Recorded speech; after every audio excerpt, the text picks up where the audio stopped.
Hi friends, எல்லோரும் எப்படி இருக்கீங்க? நல்லா இருக்கீங்களா? இன்றைக்கி நம்ம வீட்டில் இட்லி மாவு கொஞ்சம் மீந்துருச்சு. அதை வச்சு சுவையான கொழுக்கட்டை செஞ்சிடலாம். ஒரு 3 ஸ்பூன் எண்ணெய் விட்டுட்டு கொஞ்சம் கடுகு போட்டுக்குங்க. ஒரு கப் அளவுக்கு வெங்காயத்தை கட் பண்ணி அதில் போட்டிருக்கேன். அதுக்கப்புறம் 3 பச்சை மிளகாய் அதில் சேர்த்துருக்கேன். கொஞ்சம் வதக்கி விட்டுக்குங்க.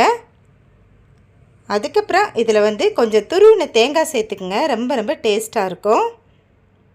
அதையும் கொஞ்சம் வதக்கி விட்டுட்டு எல்லாத்தையும் ஒரு ஓரமாக தள்ளி வச்சுக்கோங்க. ஏன் இப்படி தள்ளுறேன்னா, லைட்டாக ஆயில் போட்டுட்டு இதில் கடலைப்பருப்பு, உளுத்தம்பருப்பு ஒரு ஸ்பூன் அளவுக்கு தான் போட்டிருக்கோம். இதை தனியாக எண்ணெயில் வதக்குனா கருகிடும். அதனால தான் இதிலையே சேர்த்து நம்ம வதக்கிக்கலாம். லைட்டாக வதக்கினா போதும். எல்லாத்தையும் சேர்த்து வதக்கி விட்டுட்டு தேவையான அளவு கொஞ்சமாக கொத்தமல்லி போட்டுட்டு இப்போ நம்ம இட்லி மாவு அதில் சேர்த்துடலாம். ஒரு கிண்ண அளவுக்கு தான் மாவு இருந்தது. இதை இதில் சேர்த்துட்டு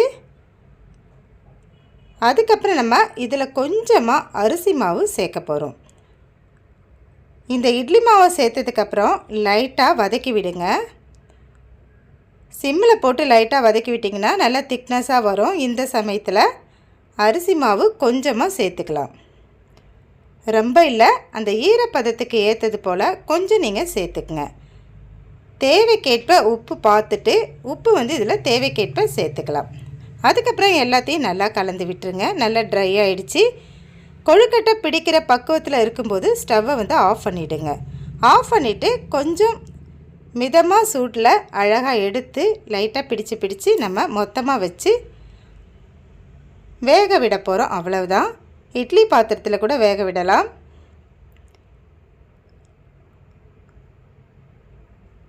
ரொம்ப ரொம்ப டேஸ்டான நல்ல ஒரு ஃபுட்டு தான் இது. காலையில் டிஃபனுக்கு இதை கொஞ்சம் சட்னி வச்சு இதை யூஸ் பண்ணிக்கலாம். ரொம்ப நல்லாயிருக்கும்.